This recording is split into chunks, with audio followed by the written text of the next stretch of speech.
Bihar police मद्य निषेध की भर्ती जो है 689 पदों पर आई हुई है, जिसका एग्जाम 14 मई 2023 को होने वाला है। उसके लिए न्यू प्रैक्टिस सेट 19 है। और यहाँ पर जो है आप लोग को डेली लाइव क्लास जो है 7 बजे इवनिंग में आप लोग को देखने को मिल जाता है। तो एक भी क्लास को आप लोग को नहीं छोड़ना है, क्योंकि यही सब प्रश्न आप लोग के पेपर में बार बार पूछे जाते हैं। और यदि आप इन सारे प्रैक्टिस सेट को अच्छी तरह से कर लेते हैं तो आप एग्जाम को आसानी से क्रैक कर सकते हैं। तो जल्दी से एक लाइक और अपने दोस्तों में शेयर कीजिए ताकि इस क्लास को अब शुरू किया जाए। इस प्रैक्टिस सेट में आप लोगों को जो है 1 से 25 तक प्रश्न कराने वाले हैं, और यह प्रीवियस ईयर जो है पूछा हुआ ही प्रश्न। चलिए, यहाँ पर 1 नंबर प्रश्न पूछा जा रहा है कि निम्न विकल्पों में से जो है तद्भव शब्द का जो है चयन कीजिए। यहाँ पर 4 ऑप्शन दिया गया है, इनमें से तद्भव शब्द कौन सा है, जल्दी से कमेंट करके बताइए। चलिए, यहाँ प्रश्न थोड़ा सा डिफिकल्ट है, सबको परेशान करने वाला है, लेकिन आप सब ट्राई जरूर कीजिएगा। चलिए, यहाँ पर आप कुछ कैंडिडेट्स इसका सही जवाब दे पा रहे हैं। चलिए, हम बता देते हैं इसका सही उत्तर जो है ऑप्शन डी हो जाएगा। अंडी शब्द जो है यहाँ पर क्या है, तद्भव है, तो यहाँ पर क्या हो जाएगा, डी पार्ट बिल्कुल इसका सही उत्तर हो जाएगा। चलिए, नेक्स्ट प्रश्न यहाँ पर देख लीजिए। यहाँ पर 2 नंबर प्रश्न पूछा जा रहा है कि बहती गंगा में हाथ धोना का जो है सही अर्थ क्या है। जल्दी से कमेंट करके बताइए कि इसका सही उत्तर क्या होगा। जबरदस्त प्रश्न। चलिए, यहाँ पर मैक्सिमम कैंडिडेट्स इसका सही जवाब दे पा रहे हैं। चलिए, हम बता देते हैं इसका सही उत्तर जो है ऑप्शन डी हो जाएगा, यानी कि अवसर का लाभ उठाना। तो यहाँ पर क्या हो जाएगा, डी पार्ट बिल्कुल इसका सही उत्तर हो जाएगा। चलिए, नेक्स्ट प्रश्न को देख लेते हैं। यहाँ पर 3 नंबर प्रश्न पूछा जा रहा है कि निम्न में से जो है कौन सा शब्द जो है स्त्रीलिंग नहीं है। जल्दी से कमेंट करके बताइए कि इसका सही उत्तर क्या होगा। यह भी प्रश्न थोड़ा सा डिफिकल्ट है, सबको परेशान करने वाला है। चलिए, जल्दी से कमेंट करके बताइए। चलिए, यहाँ पर कुछ कैंडिडेट्स इसका सही जवाब दे पा रहे हैं। चलिए, हम बता देते हैं इसका सही उत्तर जो है ऑप्शन डी हो जाएगा। दिन जो है यह स्त्रीलिंग शब्द नहीं है, जबकि दोपहर हो गया, सुबह हो गया, सांझ हो गया, ये सभी के सभी स्त्रीलिंग शब्द है। तो यहाँ पर क्या हो जाएगा, डी पार्ट बिल्कुल इसका सही उत्तर हो जाएगा। चलिए, नेक्स्ट प्रश्न को यहाँ पर देख लीजिए। यहाँ पर 4 नंबर प्रश्न पूछा जा रहा है कि निम्नलिखित में से जो है कौन सा शब्द जो है यह हंस का पर्यायवाची है।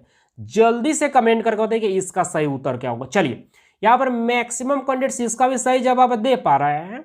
चलिए, हम बता देते हैं इसका सही उत्तर जो है ऑप्शन बी हो जाएगा। भुजंग जो है यह हंस का जो है पर्यायवाची शब्द है। तो यहाँ पर क्या हो जाएगा, बी पार्ट बिल्कुल इसका सही उत्तर हो जाएगा। चलिए, नेक्स्ट प्रश्न को देख लेते हैं। यहां पर 5 नंबर प्रश्न पूछा जा रहा है कि जिसका कोई शत्रु पैदा ही न हुआ हो, यानी कि क्या कहलाता है। जल्दी से कमेंट करके बताइए कि इसका सही उत्तर क्या होगा। चलिए, यहां पर भी जो मैक्सिमम कैंडिडेट्स इसका भी सही जवाब दे पा रहे हैं। चलिए, हम बता देते हैं इसका सही उत्तर जो है ऑप्शन बी हो जाएगा, अजात शत्रु। तो यहाँ पर क्या हो जाएगा, बी पार्ट बिल्कुल इसका सही उत्तर हो जाएगा। चलिए, नेक्स्ट प्रश्न को यहाँ पर देख लीजिए। यहाँ पर 6 नंबर प्रश्न पूछा जा रहा है कि धन को व्यर्थ में खर्च करने वाला जो है क्या कहलाता है। जल्दी से कमेंट करके बताइए कि इसका सही उत्तर क्या होगा। प्रश्न थोड़ा सा ये भी डिफिकल्ट है, लेकिन बहुत बेहतर है, और आप सबों को ट्राई करके तो जरूर ही बताना चाहिए कि इसका सही उत्तर क्या हो सकता है, क्योंकि यह प्रीवियस ईयर जो है सभी का सभी प्रश्न पूछा गया है। ठीक है, चलिए, यहाँ पर कुछ कैंडिडेट्स आप सही जवाब दे पा रहे हैं। चलिए, हम बता देते हैं इसका सही उत्तर जो है ऑप्शन डी हो जाएगा, अपव्ययी। तो यहाँ पर क्या हो जाएगा, डी पार्ट बिल्कुल इसका सही उत्तर हो जाएगा। चलिए, नेक्स्ट प्रश्न को देख लीजिए। यहाँ पर 7 नंबर प्रश्न पूछा जा रहा है कि जिसके हस्ताक्षर जो है नीचे अंकित है, यानी कि उसको क्या कहते हैं। यहाँ पर 4 ऑप्शन दिया गया है। इसी 4 ऑप्शन में से एक ऑप्शन बिल्कुल सही दिया गया है। वो ऑप्शन कौन सा है, जल्दी से कमेंट करके बताइए। चलिए, यहाँ पर भी जो कुछ कैंडिडेट्स इसका भी सही जवाब दे पा रहे हैं। चलिए, हम बता देते हैं इसका सही उत्तर जो है ऑप्शन सी हो जाएगा, अधो हस्ताक्षर करता। तो यहाँ पर क्या हो जाएगा, सी पार्ट बिल्कुल इसका सही उत्तर हो जाएगा। यहाँ पर 8 नंबर प्रश्न पूछा जा रहा है कि बरसात बिल्कुल न होना जो है यह क्या कहलाता है। जल्दी से कमेंट करके बताइए कि इसका सही उत्तर क्या होगा। चलिए, यहाँ पर भी जो कुछ कैंडिडेट्स इसका भी सही जवाब दे पा रहे हैं। चलिए, हम बता देते हैं इसका सही उत्तर जो है ऑप्शन डी हो जाएगा, अनावृष्टि। तो यहाँ पर क्या हो जाएगा, डी पार्ट बिल्कुल इसका सही उत्तर हो जाएगा। 9 नंबर प्रश्न देख लीजिए, इंग्लिश का है। Which of the following words has wrong spelling, यानी कि इनमें से 4 ऑप्शन दिया गया है, इसी 4 ऑप्शन में से जो है एक स्पेलिंग जो है बिल्कुल गलत दिया गया है। वो स्पेलिंग कौन सा है आप लोग को जल्दी से कमेंट करके बताना है। चलिए यहाँ पर जो है मैक्सिमम कैंडिडेट्स इसका सही जवाब दे पा रहे हैं। हमको नहीं लगता था कि जो है इतना सारे कैंडिडेट जो है इसका सही जवाब दे पाएंगे। बहुत बेहतर, ऐसे ही आप लोग जो है प्रयास करते रहिए। चलिए हम बता देते हैं, इसका सही उत्तर जो है ऑप्शन ए हो जाएगा। यहाँ पर जो है यानी कि फेंस जो है गलत दिया गया, जबकि यहाँ पर क्या होगा FENCE होना चाहिए, यहाँ पर SE दिया गया है। तो यहाँ पर क्या हो जाएगा, ये पार्ट बिल्कुल इसका सही उत्तर हो जाएगा। चलिए यहाँ पर नेक्स्ट प्रश्न को देख लीजिए। यहाँ पर 10 नंबर प्रश्न पूछा जा रहा है कि यहाँ पर जो है इनमें से जो है कौन सा जो है गलत स्पेलिंग है। जल्दी से कमेंट करके बताइए। चलिए यहाँ पर कुछ कैंडिडेट्स इसका सही जवाब दे पा रहे हैं। चलिए हम बता देते हैं, इसका सही उत्तर जो है ऑप्शन सी हो जाएगा। यानी कि डिस्टिंग्विश का जो है यहाँ पर स्पेलिंग जो है गलत दिया गया है। इसका स्पेलिंग होता है DISTINGUISH, यानी कि यू के बाद जो है आई यहाँ पर जो है नहीं दिया गया है। तो यहाँ पर क्या हो जाएगा, सी पार्ट बिल्कुल इसका सही उत्तर हो जाएगा। चलिए नेक्स्ट प्रश्न को यहाँ पर देख लीजिए। आएंगे 11 से 12 नंबर प्रश्न पूछा जा रहा है कि each of the following sentences is divided into जो है 4 parts, 1 part has error which is that parts. यानी कि 4 पार्ट में एक सेंटेंस को डिवाइड किया गया, इनमें से एक पार्ट गलत होगा। तो उसको आप लोग को चुनकर बताना है कि कौन सा पार्ट जो है इसमें गलत दिया गया। जैसे कि यहाँ पर आप लोग देख पाएंगे ABCD करके जो है यहाँ पर जो है डिवाइड किया गया है। जैसे कि यानी कि people should not be misguide from the politicians who will do anythings for their personal interest. तो यहाँ पर जो है गलत पार्ट को आप लोग को चुनना है। तो गलत पार्ट क्या हो जाएगा, यहाँ पर बी पार्ट जो है यहाँ पर गलत हो जाएगा। यानी कि मिसगाइड फ्रॉम द पॉलिटिशियन जो है यहाँ पर गलत दिया गया है। तो यहाँ पर क्या हो जाएगा, बी पार्ट यहाँ पर बिल्कुल इसका सही उत्तर हो जाएगा। चलिए नेक्स्ट प्रश्न को देख लेते हैं। यहाँ पर 12 नंबर प्रश्न पूछा जा रहा है। यहाँ पर वही प्रश्न है, यहाँ पर 4 ऑप्शन में से जो है एक ऑप्शन गलत दिया गया है, उसको आप लोग को चुनना है। As a nation we just did not knew how to value our culture treasures. तो इनमें से जो है गलत जो है यानी कि कौन सा ऑप्शन है, तो यहाँ पर क्या हो जाएगा, बी जो है पार्ट जो है बिल्कुल इसका गलत पार्ट हो जाएगा। क्योंकि यहाँ पर जो है जस्ट उसके बाद डिड नॉट और फिर जो है वर्ब का जो है दूसरा रूप जो है यहाँ पर नहीं होगा, जो कि यहाँ पर बिल्कुल गलत दिया गया है। तो इस कारण से यहाँ पर बी पार्ट क्या हो जाएगा, बिल्कुल इसका सही उत्तर हो जाएगा। चलिए नेक्स्ट प्रश्न को यहाँ पर देख लीजिए। यहाँ पर 13 नंबर प्रश्न पूछा जा रहा है कि choose the word which is synonyms of the word given in bold letters. यानी कि यहाँ पर जो इवोक दिया गया है इसका सिनोनियम पूछा जा रहा है कि इसका सिनोनिम क्या होगा। तो सबसे पहले आपको पता होना चाहिए कि इवोक का मतलब क्या होता है। तो इवोक का मतलब होता है पुकारना, और पुकारना जो है इसमें किसी वर्ड का जो शब्द दिया गया है, लेटर दिया गया है, क्या किसी का अर्थ है? जी बिल्कुल है। कॉल फोर्थ का भी मतलब जो है पुकारना ही होता है। तो यहाँ पर क्या हो जाएगा, सी पार्ट बिल्कुल इसका सही उत्तर हो जाएगा। चलिए यहाँ पर मैक्सिमम कैंडिडेट्स इसका भी सही जवाब दे पा रहे हैं। चलिए बहुत बेहतर। चलिए हम नेक्स्ट प्रश्न को अब देख लेते हैं। चलिए यहाँ पर 14 नंबर प्रश्न पूछा जा रहा है कि choose the word which is antonyms of the given word in bold letters.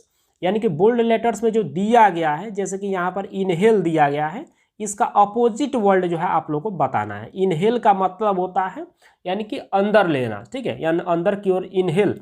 जैसे कि आपको सर्दी होता है तो विक्स लेते हैं, उस पर लिखा होता है इनहेल एक्सेल। इनहेल का मतलब होता है उसको अंदर लेना और एक्सेल का मतलब होता है बाहर निकालना, ठीक है। तो इसका अपोजिट क्या हो जाएगा, एक्सेल हो जाएगा, जो कि डी पार्ट में दिया गया है। बहुत बेहतर, यहाँ भी जो है मैक्सिमम कैंडिडेट जो है इसका सही जवाब दे पाए। चलिए नेक्स्ट प्रश्न को देख लेते हैं। यहाँ पर 15 नंबर प्रश्न पूछा जा रहा है कि fill in the blanks with correct word. यानी कि सही वर्ड जो है यहाँ पर जो है आप लोग को जो है फिल करना है। जैसे कि this is blind dash is our own fault. तो ब्लाइंड के साथ जो हमेशा टू का जो है प्रयोग किया जाता है, इस बात को आप लोग को हमेशा ध्यान में रखना है। तो यहाँ पर क्या हो जाएगा, ये पार्ट बिल्कुल इसका सही उत्तर हो जाएगा। He is blind to his own fault, ठीक है। तो यहाँ पर क्या हो जाएगा, ये पार्ट बिल्कुल इसका सही उत्तर हो जाएगा। चलिए नेक्स्ट प्रश्न को देख लेते हैं। यहाँ पर 16 नंबर प्रश्न पूछा जा रहा है कि पुस्तक माई एक्सपेरिमेंट विथ ट्रूथ के लेखक जो है कौन थे? जल्दी से कमेंट करके बताइए कि इसका सही उत्तर क्या होगा। जबरदस्त प्रश्न है। चलिए यहाँ पर मैक्सिमम कैंडिडेट्स इसका भी सही जवाब दे पा रहे हैं। चलिए हम बता देते हैं इसका सही उत्तर जो है ऑप्शन बी हो जाएगा, MK गांधी। तो यहाँ पर क्या हो जाएगा? बी पार्ट बिल्कुल इसका सही उत्तर हो जाएगा। चलिए नेक्स्ट प्रश्न को देख लेते हैं। यहाँ पर 17 नंबर प्रश्न पूछा जा रहा है कि विश्व का सबसे गहरा महासागर जो है कौन सा है? जल्दी से कमेंट करके बताइए। चलिए यहाँ पर भी जो मैक्सिमम कैंडिडेट्स इसका भी सही जवाब दे पा रहे हैं। चलिए हम बता देते हैं इसका सही उत्तर जो है ऑप्शन ए हो जाएगा, प्रशांत महासागर। तो यहाँ पर क्या हो जाएगा? ए पार्ट बिल्कुल इसका सही उत्तर हो जाएगा। चलिए नेक्स्ट प्रश्न को देख लेते हैं। यहाँ पर 18 नंबर प्रश्न पूछा जा रहा है कि पृथ्वी के कुल सतह क्षेत्रफल का लगभग जो है या कितने प्रतिशत भाग जो है जलमंडल यानी कि हाइड्रोस्फीयर में जो है शामिल है? जल्दी से कमेंट करके बताइए कि इसका सही उत्तर क्या होगा। बहुत सिंपल प्रश्न है। चलिए यहाँ पर भी जो मैक्सिमम कैंडिडेट्स इसका भी सही जवाब दे पा रहे हैं। चलिए हम बता देते हैं इसका सही उत्तर जो है ऑप्शन ए हो जाएगा, 70%। तो यहाँ पर क्या हो जाएगा? ए पार्ट बिल्कुल इसका सही उत्तर हो जाएगा। चलिए नेक्स्ट प्रश्न को देख लेते हैं। 19 नंबर प्रश्न पूछा जा रहा है कि अपनी धुरी पर पृथ्वी के घूर्णन की दिशा जो है इनमें से कौन सा जो है बिल्कुल सही दिया गया है? जल्दी से कमेंट करके बताइए कि इसका सही उत्तर क्या होगा। इसमें मैक्सिमम कैंडिडेट जो है कंफ्यूज कर जाते हैं। ठीक है, मैक्सिमम कैंडिडेट जो है यही अभी भी जो है कैंडिडेट कमेंट करके ये बता रहे हैं कि पूर्व से पश्चिम, बल्कि ये बिल्कुल गलत है। इसका सही उत्तर जो है ऑप्शन बी हो जाएगा, यानी कि पश्चिम से पूर्व की तरह जो है पृथ्वी के घूर्णन की जो है दिशा होती है। तो यहाँ पर क्या हो जाएगा? बी पार्ट बिल्कुल इसका सही उत्तर हो जाएगा। चलिए नेक्स्ट प्रश्न को देख लेते हैं। यहाँ पर 20 नंबर प्रश्न पूछा जा रहा है कि वायुमंडल की कौन सी परत जो है बड़े जेट विमानों के लिए जो है आदर्श उड़ान परिस्थितियों के हालात जो है प्रदान करती है? जल्दी से कमेंट करके बताइए कि इसका सही उत्तर क्या होगा। चलिए यहाँ पर भी जो मैक्सिमम कैंडिडेट्स इसका भी सही जवाब दे पा रहे हैं। चलिए हम बता देते हैं इसका सही उत्तर जो है ऑप्शन सी हो जाएगा, स्ट्रेटोस्फियर। तो यहाँ पर क्या हो जाएगा? सी पार्ट बिल्कुल इसका सही उत्तर हो जाएगा। चलिए नेक्स्ट प्रश्न को देख लेते हैं। यहाँ पर 21 नंबर प्रश्न पूछा जा रहा है कि निम्न में से जो है कौन सा मंडल जो है उत्तर मध्य रेलवे का हिस्सा नहीं है? जल्दी से कमेंट करके बताइए कि इसका सही उत्तर क्या होगा। जबरदस्त प्रश्न। चलिए यहाँ पर कुछ कैंडिडेट्स इसका सही जवाब दे पा रहे हैं। चलिए हम बता देते हैं इसका सही उत्तर जो है ऑप्शन डी हो जाएगा, यानी कि कोटा मंडल जो है यह उत्तर मध्य रेलवे का हिस्सा नहीं है, जबकि इलाहाबाद मंडल हो गया, झांसी मंडल हो गया, आगरा मंडल हो गया, ये सभी के सभी जो है उत्तर मध्य रेलवे का जो है हिस्सा है। तो यहाँ पर पूछा गया है कि उत्तर मध्य रेलवे का हिस्सा कौन सा नहीं है? तो कोटा मंडल नहीं है। तो कोटा मंडल क्या हो जाएगा? बिल्कुल इसका सही उत्तर हो जाएगा। चलिए नेक्स्ट प्रश्न को देख लेते हैं। यहाँ पर 22 नंबर प्रश्न पूछा जा रहा है कि निम्नलिखित राज्यों में से जो है किसकी सबसे कम जो है जनसंख्या है? जल्दी से कमेंट करके बताइए कि इसका सही उत्तर क्या होगा। चलिए यहाँ पर मैक्सिमम कैंडिडेट्स इसका सही जवाब दे पा रहे हैं। चलिए हम बता देते हैं इसका सही उत्तर जो है ऑप्शन ए हो जाएगा, सिक्किम राज्य का। तो यहाँ पर क्या हो जाएगा? ए पार्ट बिल्कुल इसका सही उत्तर हो जाएगा। और आप लोग को बता देना चाहते हैं कि जो भी ये प्रश्न करा रहे हैं सभी के सभी जो है ये प्रीवियस ईयर में पूछा हुआ प्रश्न है, तो इस बात को आप लोग को ध्यान में रखना है। चलिए नेक्स्ट प्रश्न को देख लेते हैं। यहाँ पर 23 नंबर प्रश्न पूछा जा रहा है कि दुधवा नेशनल पार्क जो है यह कहाँ पर स्थित है? जल्दी से कमेंट करके बताइए कि इसका सही उत्तर क्या होगा। चलिए यहाँ पर मैक्सिमम कैंडिडेट्स इसका भी सही जवाब दे पा रहे हैं।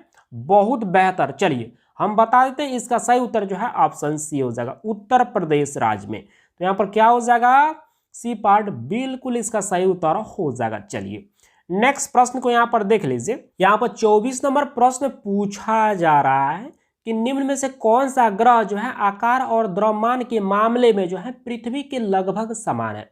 जल्दी से कमेंट करके बताइए कि इसका सही उत्तर क्या होगा। चलिए यहाँ पर जो है कुछ कैंडिडेट्स इसका सही जवाब दे पा रहे हैं, लेकिन मैक्सिमम कैंडिडेट्स यहाँ पर गलत जवाब दे रहे हैं। चलिए कोई बात नहीं है, बट आप सब ट्राई करते रहिएगा। चलिए हम बता देते हैं इसका सही उत्तर जो है ऑप्शन बी हो जाएगा, शुक्र ग्रह। तो यहाँ पर क्या हो जाएगा? बी पार्ट बिल्कुल इसका सही उत्तर हो जाएगा। चलिए नेक्स्ट प्रश्न और यह आज का अंतिम प्रश्न है। यहाँ पर 25 नंबर प्रश्न पूछा जा रहा है कि राज्यसभा में जो है सदस्य बनने की जो है न्यूनतम आयु सीमा जो है कितनी होती हैं? जल्दी से कमेंट करके बताइए कि इसका सही उत्तर क्या होगा। चलिए यहाँ पर मैक्सिमम कैंडिडेट्स इसका सही जवाब दे पा रहे हैं।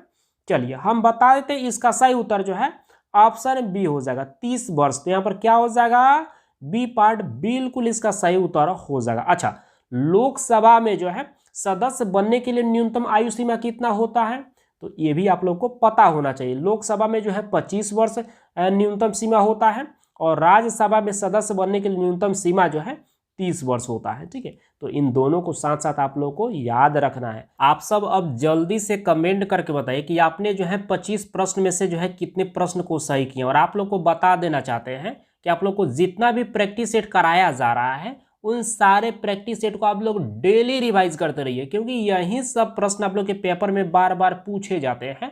और यदि आप इन सारे प्रैक्टिस सेट को अच्छी तरह से कर लेते हैं तो आप एग्जाम को आसानी से क्रैक कर सकते हैं। तो इस बात को आप लोग को हमेशा ध्यान में रखना है। तो बस इस क्लास को आज इतना ही रहने देते हैं, मिलते हैं कल की क्लास में। Thank you.